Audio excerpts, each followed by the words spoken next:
Good evening from Galactic Public Radio on NSEATH. I'm Spencer McDunn, and these are the top headlines from around the known galaxy.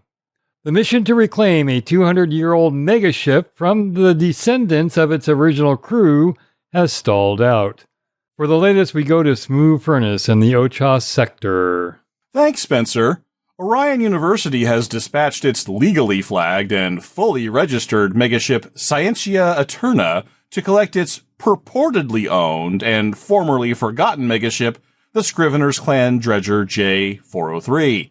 While many legal scholars are still scratching their heads over how the courts awarded OU with legal ownership of a vessel that's gone unclaimed for 200 years, commanders on scene have reported some tangible evidence to back the college's claim. Upon its arrival, the Scientia Eterna apparently disabled the dredger's hyperdrive via remote codes, hobbling the clan's ability to leave its current location. That location, in orbit of an ice world's rings, allows the crew of the J403 to sustain themselves virtually indefinitely. However, it is unlikely that OU will simply sit and wait for the Scrivener's Clan to just change their minds about giving up the only home they've ever known.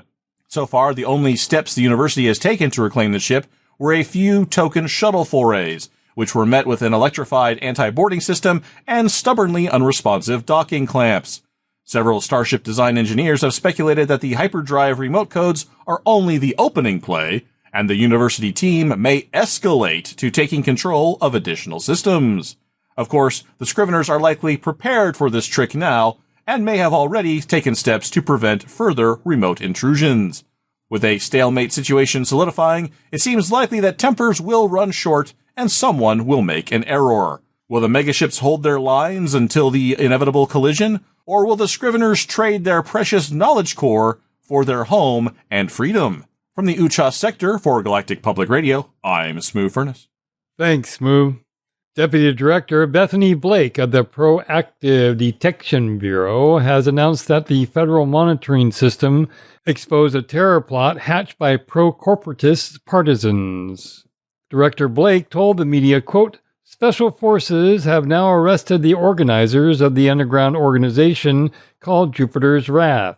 This was a collection of citizens radicalized by Jupiter Rochester into believing that they could replace democratically elected leaders with corporate overlords," end quote. According to the PDB, the targets of the plot were key federal political leaders, but were unwilling or unable to provide specific names. It is likely that many of these key leaders were pleased that the Federal Intelligence Agency finally had something to show for the billions of credits and dozens of lost systems that the surveillance network has cost the Federation. However, Congressman Bai Zhang was uneasy about PDB's plans to expand the current search algorithms beyond screening for actual terrorists. The PDB also plans to identify citizens it deems at risk for radicalization or exposure to hostile ideologies. Congressman Zhang told reporters that the PDB was, quote, "not targeting people who have committed a crime, but people whose personal opinions were unpalatable to the government," end quote. Finally, in local news, carrier captains around the bubble are returning to their usual stations and orbits after a spending spree at the Alcor system. Several analysts have speculated that the carrier's manufacturer, the Brewer Corporation, planned the promotion to coincide with not only the success of its Colonial Way Station project, but also its year-end financial deadlines.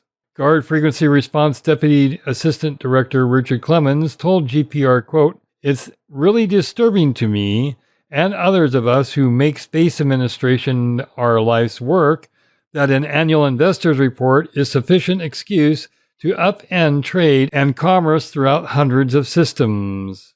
A company with a stranglehold on starport and megaship construction felt it necessary to squeeze just a little harder to inflate their top-line numbers, and in the process squeeze billions of people out of basic commodities and reliable transportation.